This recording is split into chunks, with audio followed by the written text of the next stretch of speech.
Bonjour! Allez, une petite vidéo pour répondre à bon nombre de questions qui me sont régulièrement posées sur les machines que j'utilise, mais également sur l'utilité de chacune de mes machines.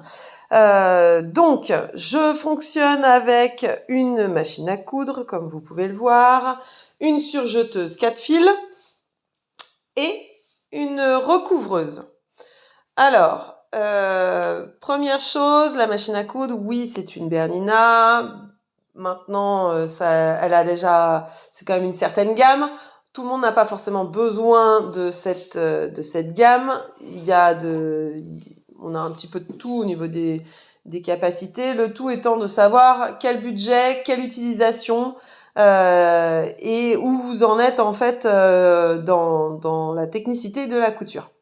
Parce que pour une débutante, je conseillerais pas forcément une machine haut de gamme ou moyenne gamme. Ça va dépendre un petit peu de ce que vous voulez en faire et si vous en avez déjà fait de la couture ou pas du tout.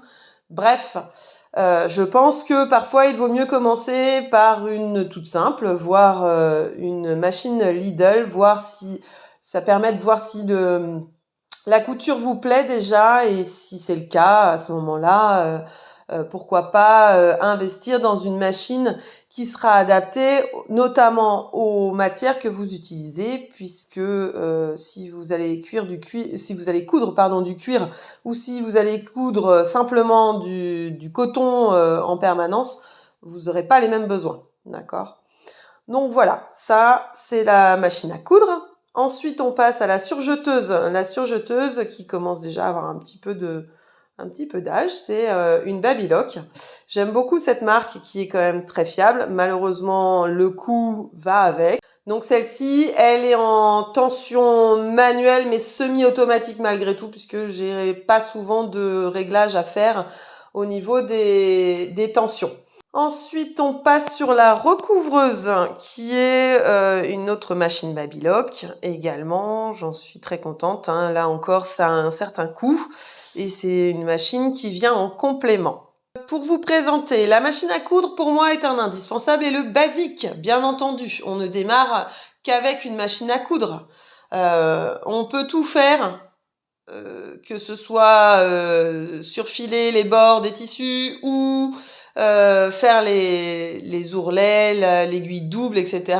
La machine à coudre d'aujourd'hui, sur les nouveaux modèles, on peut tous faire du point double aiguille. On peut faire des points décoratifs, etc., etc., avec plus ou moins de points décoratifs, bien entendu, selon la gamme de votre machine. Là, c'est une électronique, mais vous pouvez aussi en avoir des mécaniques. Ensuite, pour compléter cette machine, si vraiment vous faites par exemple de la couture de pas mal de tissus extensibles, et notamment sur les vêtements, je vous conseille une surjeteuse. C'est une autre machine, une autre prise en main, c'est complètement différent, déjà parce que vous avez 4 tensions, 4 disques, 4 fils à la fois, d'accord? Et donc, il va falloir prendre le temps de l'apprivoiser avec l'enfilage et toutes les petits défauts qu'il pourrait y avoir dans votre point et que vous devrez apprendre à corriger. Ensuite, et là c'est optionnel évidemment parce que la recouvreuse a un certain coût, vous pouvez faire effectivement des points décoratifs, que ce soit le point de chaînette, le point de recouvrement double, étroit ou large, ou le point triple, bien entendu. Ceci étant dit, ça a un coût, d'accord? Et donc effectivement, il faut déjà en avoir l'utilité.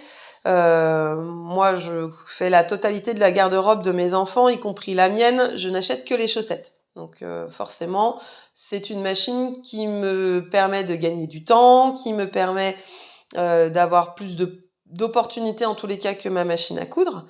Et surtout d'avoir le différentiel.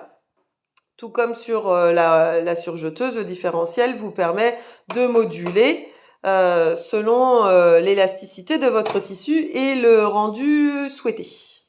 D'accord?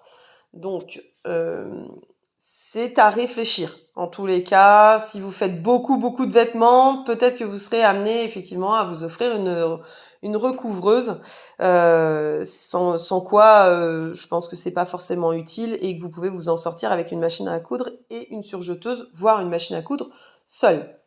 On va passer aux petites différences entre ces différentes machines.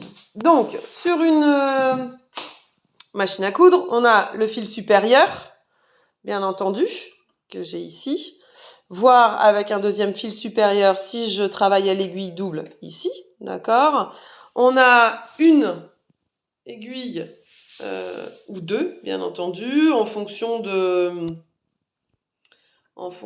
du choix qu'on va faire. L'aiguille double, ce sera avec un seul manchon comme ça, le haut de l'aiguille sera toujours unique. Et c'est par la suite, en fait, que ça se dédouble. Alors, je peux pas vous en montrer une ici parce que j'en ai plus. Et je n'ai pas l'utilité d'en racheter, bien entendu, puisque j'ai la recouvreuse. D'accord.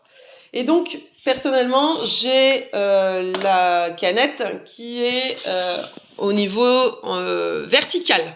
Ce qui n'est pas le cas de toutes les machines. Là, c'est avec un intérieur métallique et vertical. Par exemple, sur les browsers, alors peut-être pas sur le haut de gamme, j'ai pas été vérifiée, mais sur les premières gammes et sur la gamme moyenne, on va dire, ça reste sur le dessus en horizontal. Sachez que pour vous expliquer la différence, le point le point droit par exemple ne se fait pas tout à fait de la même manière s'il est à l'horizontale ou à la verticale. Le point est en général beaucoup plus droit sur l'envers du tissu si vous avez une canette à la verticale. Bon, en sachant qu'il faut quand même déjà aller regarder de près parce que même sur les canettes horizontales, le point est très légèrement dévié, mais ça reste très peu perceptible, hein, et surtout pas quand on le sait pas. D'accord. Donc ensuite sur la recouvreuse, on a nos 4 fils, d'accord, avec donc 2 aiguilles ici et 2 boucleurs.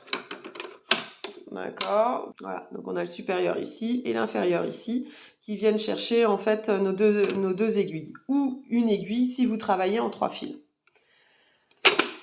Ensuite, on passe à la recouvreuse qui, elle, a 2 ou 3 aiguilles. Bon, là, moi, j'en ai 2 de montée, mais il peut y en avoir une autre au milieu ici. D'accord. Donc, on a nos trois fils ici d'aiguilles et le fil de boucleur parce que sur la recouvreuse, nous n'avons qu'un seul boucleur. Voilà. Pour vous dire aussi, effectivement, vous pouvez trouver des combinés surjeteuses et recouvreuses.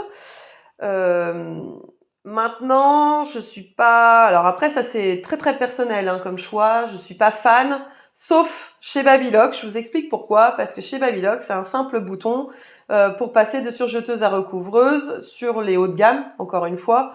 Parce que vous avez, pour celles qui font les 8 fils, du coup, vous laissez toujours vos fils en fait surjeteuse recouvreuse et vous avez juste un bouton et éventuellement vos aiguilles à changer. C'est tout. Ça garde tout en mémoire. En plus, la plupart du temps, vous avez les réglages automatiques. Ce que je n'ai pas moi ici, hein, c'est du semi-automatique sur les deux. Et là, vraiment, on part sur une autre gamme, mais honnêtement, ça vaut le coup sur des combinés de chez Babylock. Sur Pfaff, par exemple, pour en avoir vu, ça reste un peu plus complexe. C'est plus long le changement. On a aussi des tensions parfois à modifier. Donc, en tous les cas, sur celles que j'avais vues, c'était comme ça. Et les retours que j'en ai sont comme ça aussi. Voilà, donc je suis pas forcément fan. Et c'est vrai que le désavantage, par contre, d'avoir une seule machine qui fait les deux, c'est que quand on en a une qui tombe en panne, malheureusement, c'est le tout qui part. Contrairement à quand on a 2 machines. Maintenant, faut avoir la place. Financièrement, si vous partez chez Babylock avec 2 machines différentes ou une machine complète, malheureusement la combinée sera légèrement plus chère que les deux séparés. Si vous prenez voilà, la recouvreuse par exemple qui est ici et la surjeteuse qui est ici, qui sont déjà deux très bonnes gammes avec des tensions semi-automatiques, hein, bien entendu. Ça peut vous coûter moins cher qu'une combinée. Mais globalement, ça reste un budget assez important. Sur la machine à coudre, vous allez pouvoir faire du point droit, du point zigzag, qui sont quand même les deux points primordiaux, on va dire, qu'on utilise le plus souvent en couture. Et la boutonnière, mais ce qui équivaut en fait au point zigzag. Donc globalement, c'est les principaux points. Vous en avez d'autres, bien entendu, le point de surjet, etc., selon les machines que vous avez. Vous avez des points décoratifs, enfin bref, vous avez pas mal de choix possibles selon la gamme de votre machine. La surjeteuse, vous allez pouvoir surjeter donc tout ce qui est tissu chaîne trame, donc tout ce qui est coton, jean, etc. en 3 fils.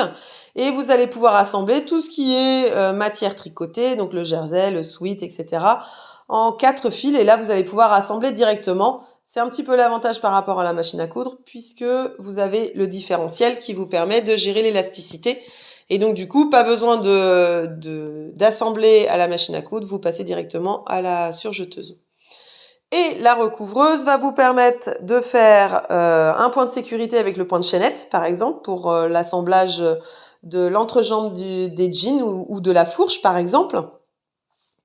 Mais également les ourlets et des points décoratifs en point de recouvrement ou en point de chaînette. Voilà principalement les différentes possibilités. Donc sur une machine à coudre, vous pouvez travailler à n'importe quel endroit quasiment de votre tissu. Sur une surjeteuse, vous serez tenu de rester sur les bords en fait de votre tissu, puisque vous avez le couteau ici et puis dans tous les cas vous avez le boucleur qui vient taper. Donc de toute façon, vous n'avez pas le choix que de travailler en bordure ou de replier votre tissu dans tous les cas. Et la recouvreuse, vous pouvez travailler un peu partout.